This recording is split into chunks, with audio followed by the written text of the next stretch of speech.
de mundo.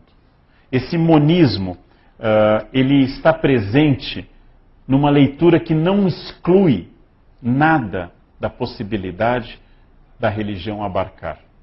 Usando um caso histórico de um legado papal, Arnaldo Amauric, no cerco de uma cidade herética do sul da França, a cidade cercada pelas tropas cruzadas, nas cruzadas do século XIII contra os albigenses e cátaros, o legado papal foi consultado pelos cruzados, especialmente pelo chefe das tropas, dizendo: na cidade há católicos e há hereges. O que nós devemos fazer?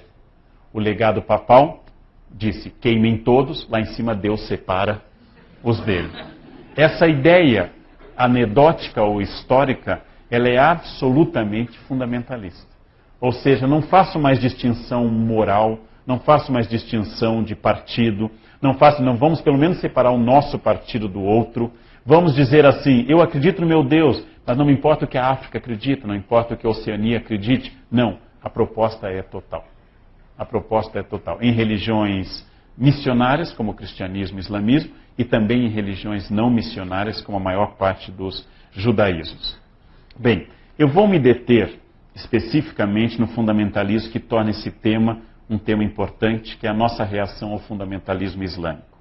Existe um livro extraordinário de um escritor falecido recentemente, Eduard Said, de ascendência cristã, mas muito produtivo sobre o mundo islâmico, de origem palestina, professor em Londres. O Eduard Said, no livro Orientalismo, começa a analisar como nós, no Ocidente, inventamos a figura do islâmico fundamentalista, através de características do Islã e do Oriente em geral.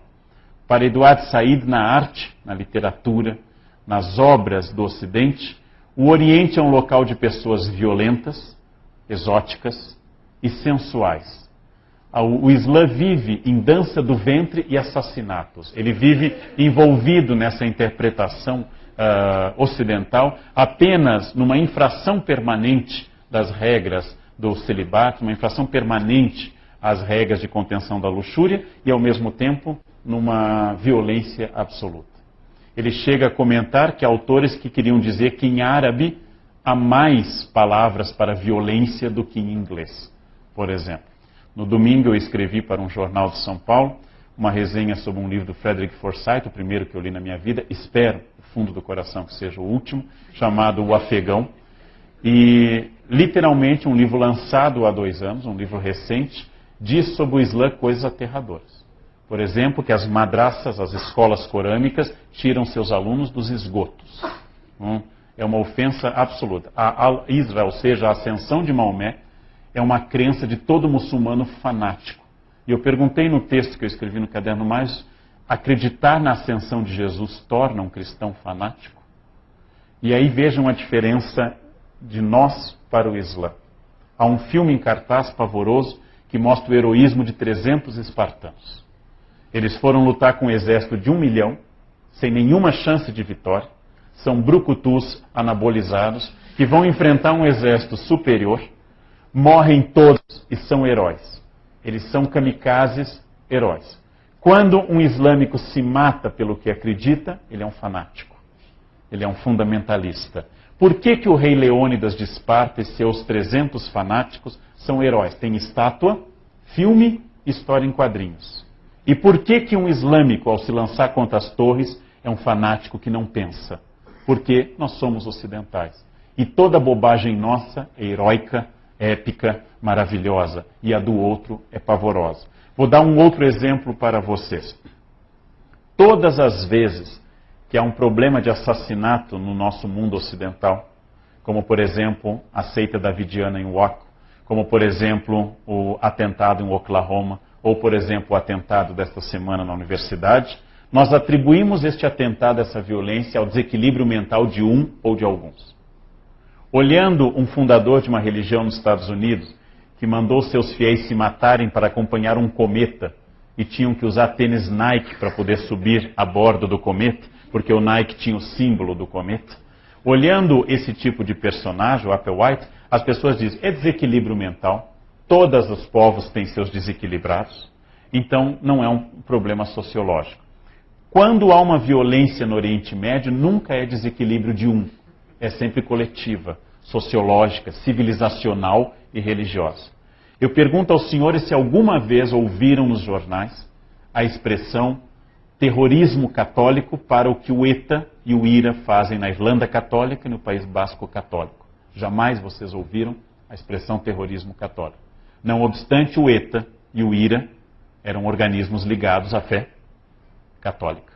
O IRA, em particular, fazia do catolicismo um jogo político para enfrentar a Inglaterra.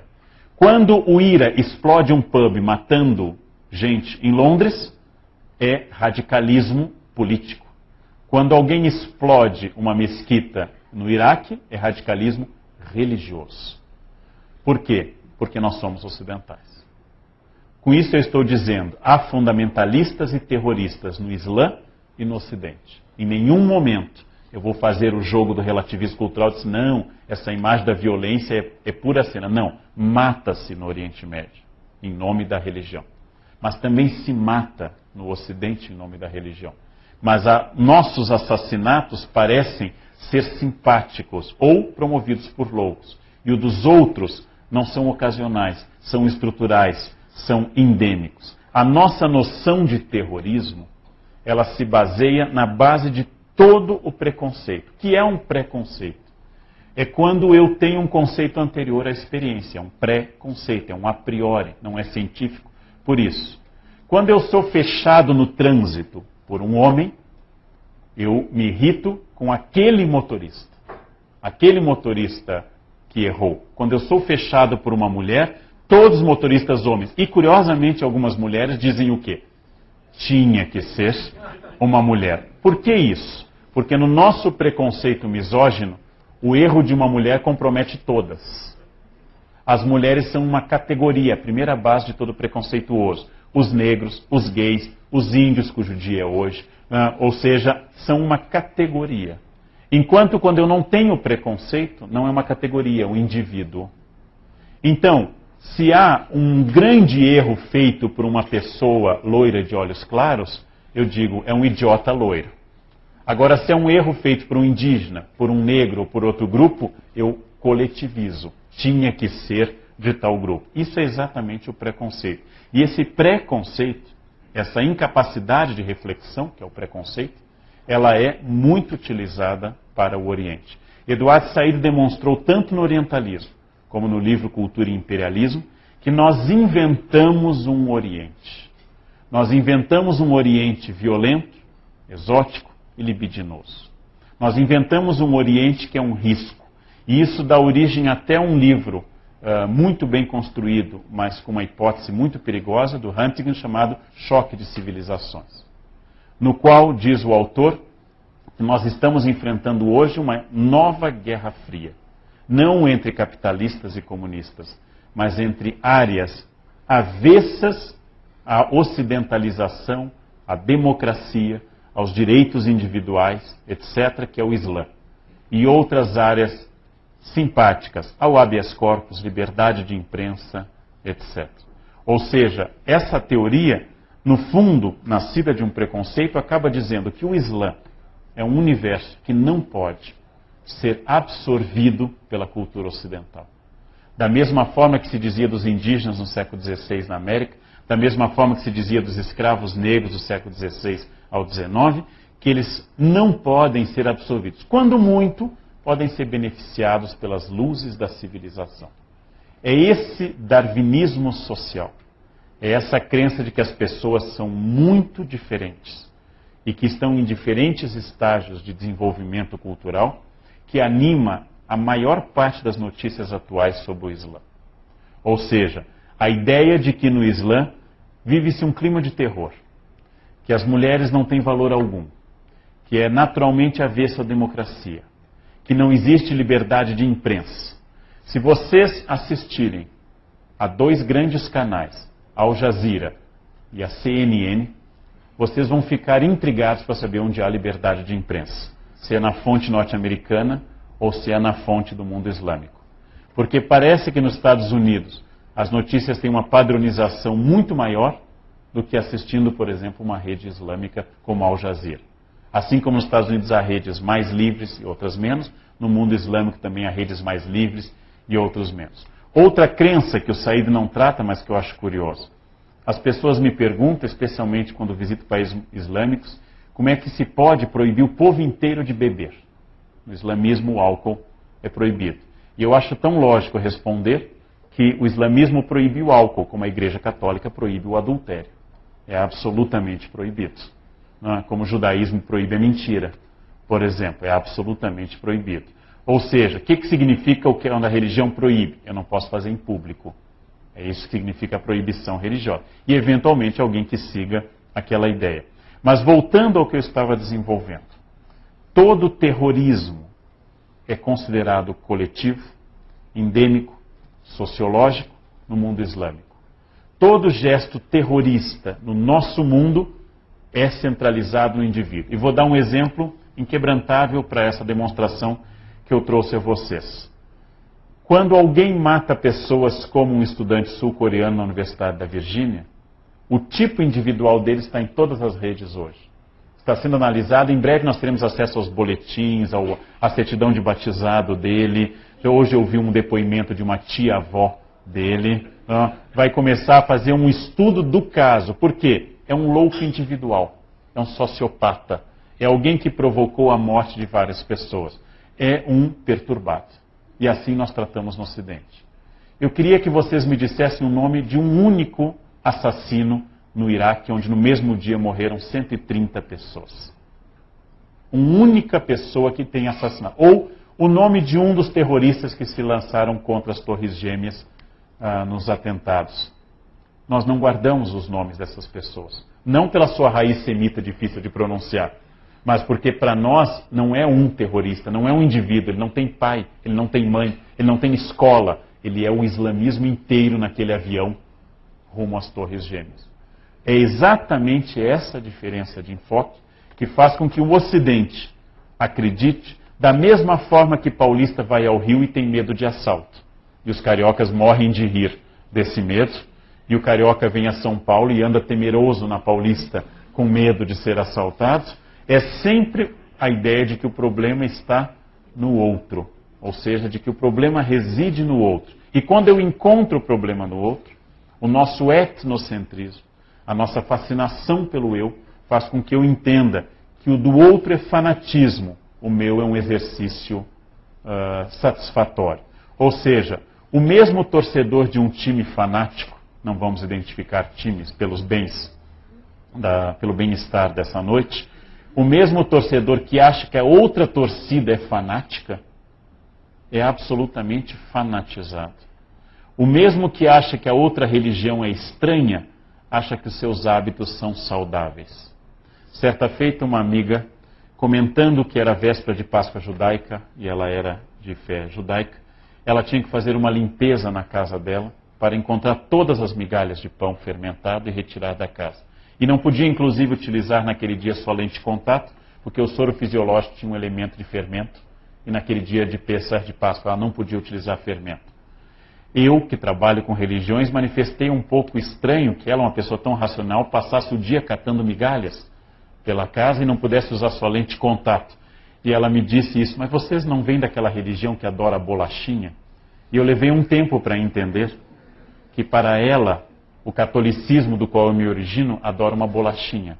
Ou seja, a hóstia para ela é uma espécie de biscoito, crumb cracker, que a gente recebe com o corpo, porque para ela aquilo é apenas o símbolo externo. Para quem é ateu perfeito, uma hóstia e um frango de macumba têm o mesmo valor teológico. São expressões religiosas. Para quem é religioso, essa frase ofende, porque vê numa coisa valor e na outra não vê valor. Ou seja, que problemas nós estamos trazendo à tona? Todos os fundamentalismos estão relacionados com a história de cada religião. Todos os fundamentalismos se manifestaram em todas as religiões. Foram intensificados no século XIX. Existem de fato e são danosos à convivência social. Os fundamentalistas, nos Estados Unidos, por exemplo, não querem mais que se ensine darwinismo nos livros de biologia, querem que o livro de biologia registre criacionismo como teoria biológica. Ou seja, que as crianças aprendam que o homem foi feito a partir do barro. Bem, Os fundamentalistas são contrários à pluralidade de opinião. Os fundamentalistas de todas as religiões podem promover atos violentos. Isso é uma realidade. Mas também é uma realidade que nós identificamos fundamentalismo apenas no outro e não em nós, apenas no mundo islâmico e não no nosso. Eu conto aos alunos com frequência, em análise de história da América, que a Argentina, para sair do seu problema grave estrutural econômico, resolveu aplicar a receita liberal mais radical que nós temos notícia na América Latina. Privatizou tudo que fosse possível de ser vendido na Argentina.